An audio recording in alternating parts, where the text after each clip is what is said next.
no sul de Minas Gerais, justamente no lugar que já teve a economia movida pela produção da marmelada. Por isso, agricultores e pesquisadores se mobilizam para retomar o cultivo da fruta.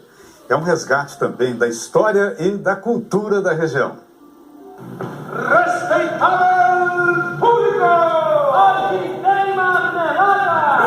Sim, senhor! O doce que ganhou fama no circo, pelo menos de nome, é bem conhecido. Na marmelada também figurou as histórias do sítio do Pica-Pau Amarelo de Monteiro Lobato. Marmelada de banana, bananada de goiaba, goiabada de marmelo.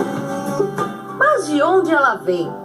Estamos na Serra da Mantiqueira, no sul de Minas Gerais. Essa é a fruta do marmelo. Na aparência ela lembra a maçã, a pera, mas ela não é muito consumida assim ao natural, porque o sabor é bastante ácido. Eu vou provar aqui um pedacinho. É ácido mesmo.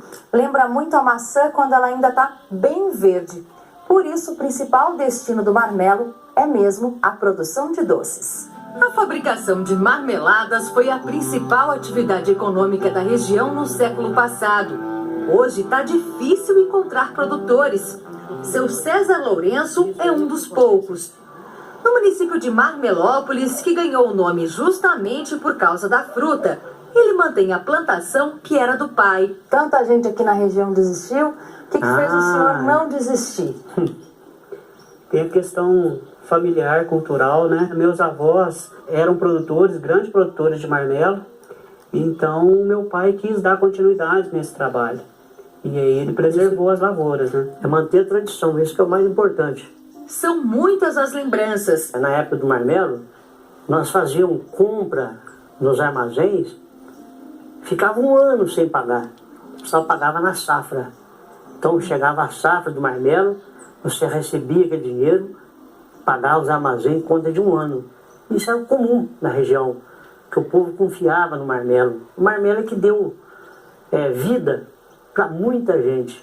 A decadência do marmelo começou entre os anos 70 e 80, principalmente pela concorrência com outros produtos, como explica o agrônomo Rafael Pio, da Universidade Federal de Lavras, em Minas. A entrada da goiabada, falam que é um doce um pouco mais atrativo que a marmelada, mas na verdade o marmelo é um fruto totalmente dependente da indústria. Se o preço começa a ficar muito baixo, o produtor começa a desanimar e começa a partir para outra atividade econômica. Em 1990 existiam 1.500 hectares cultivados de marmelo aqui nessa região, e hoje algo em torno de 100 hectares. Então é realmente uma queda muito grande.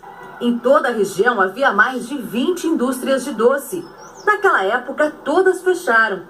Da antiga fábrica da Sica, o que sobrou do prédio hoje é a sede da prefeitura do município de Delfim Moreira. O senhor trabalhou também em fábrica? Trabalhei, ajudei não só a trabalhar dentro da fábrica, mas na construção do prédio da fábrica. Só que nós não podemos viver de história hoje. Nós temos que pensar hoje no futuro do marmelo, para que ele não acabe. Para não deixar a lavoura acabar, seu César conseguiu trazer para a roça o filho Juninho, que trabalhava em tecnologia de informação numa multinacional. Em 3 anos, a plantação passou de 400 para 700 pés. A gente acredita no potencial dessa lavoura, principalmente para a produção de marmeladas e outros derivados, né, como a geleia de marmelo, licor e etc. Juninho e o pai participam de um trabalho que o agrônomo Rafael faz junto com outros pesquisadores para recuperar a cultura do marmelo no sul de Minas. Fruteira, que se teve um valor socioeconômico e cultural muito importante no passado, não pode ficar numa situação de abandono. O marmeleiro é originário da região do Mediterrâneo e foi trazido pelos colonizadores portugueses. Por isso, a variedade mais comum no Brasil é chamada de Portugal. A árvore dá frutos uma vez por ano. A altitude e o clima ameno da Serra da Mantiqueira são ideais para o cultivo. As matas preservadas também protegem as plantas e garantem a umidade. O recomendado é que elas não passem de 2,5 metros de altura e não tenham excesso de brotações. Importante fazer a poda para você facilitar a ventilação, né, o arejamento dentro da copa e você não ter ramos tão longos, né? Facilitar a colheita e o manejo cultural da planta, né? E já que estamos falando nos ramos do marmeleiro, a vara do marmelo deixou uma má fama. Era sinônimo de castigo. A vara do marmelo era usada, era o respeito do pai com o filho, porque naquela época a educação era diferente. Você lembra disso? Lembro. Quando eu era criança, não tem como não lembrar, né? Então a dor da vara de marmelo é maior. Quando você bate, ela dobra, ela acompanha o seu corpo, entendeu? Mas nem pensar isso mais, né, seu César? Hoje não se pensa mais nisso. Hoje é só pra história, só pra ficar sabendo. São as histórias da vida. E a vara de marmelo fique mesmo no passado. Agora o trabalho de pesquisa é para oferecer aos agricultores plantas com maior produtividade e resistência a doenças. Uma que já está bem adaptada é a argentina Mendoza Inta 37. Ela dá frutos maiores e sofre menos com os fungos.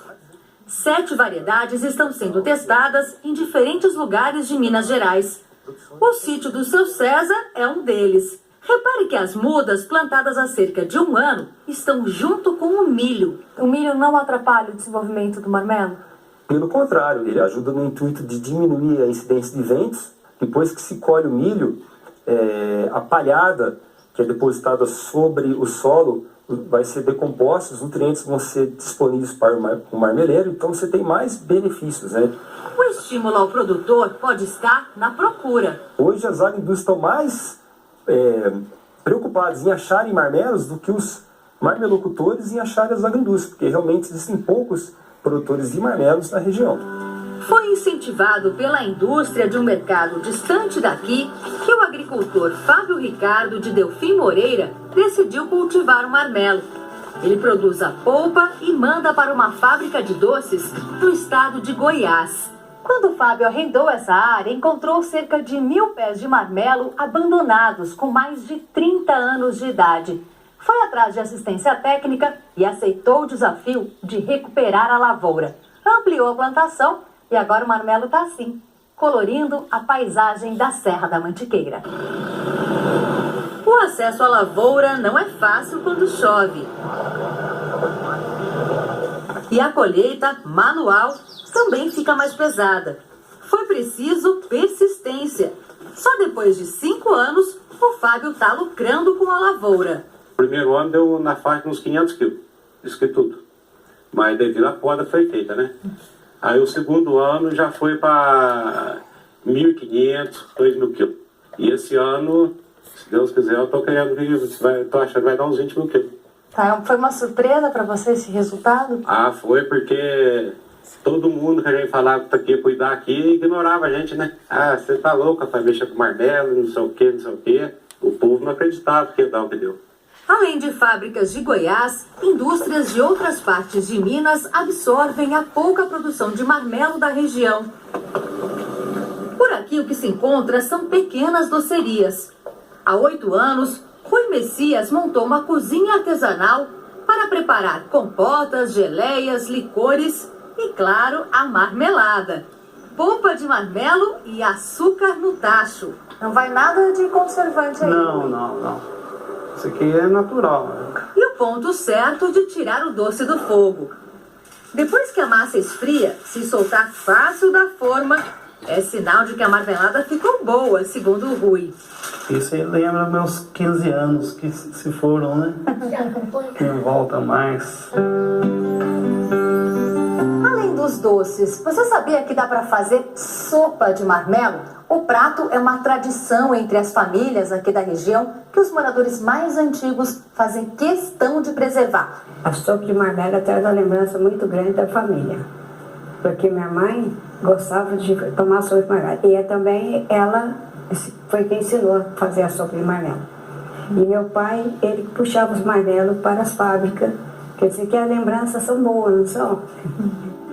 Dona Chica usa 5 marmelos maduros, 200 gramas de açúcar cristal, 200 gramas de farinha de milho, 1,5 litro de água e entre 200 e 500 gramas de queijo curado. Primeiro ela coloca no fogo a água e o açúcar. Enquanto água e açúcar esquentam, Dona Chica lava, descasca e corta os marmelos em pedaços sem as sementes. Em seguida, eles vão para a panela até cozinhar. No fogão a lenha dá em torno de meia hora. Eu já deixei preparado o mesmo tipo de marmelo. Ele fica cozido assim.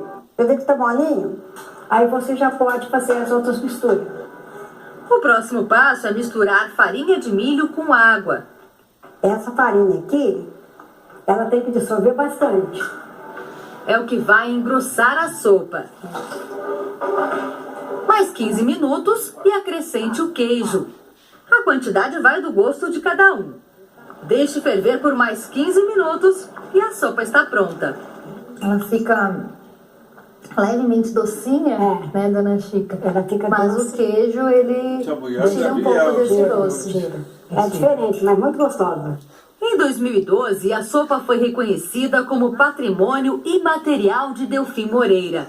Para o historiador Sérgio Ricardo de Faria, a valorização da receita também vem como um incentivo à retomada do marmelo. A pessoa tinha na sua casa a farinha, tinha o queijo e tinha o marmelo. Então misturaram tudo, juntaram para ver no que ia dar, né? A sopa é parte da nossa cultura, está na nossa história, né? É um resgate da nossa história, é manter vivo uma memória, né? Que precisa ser mantida, para que não acabe. Com um povo que não tem memória, não tem história.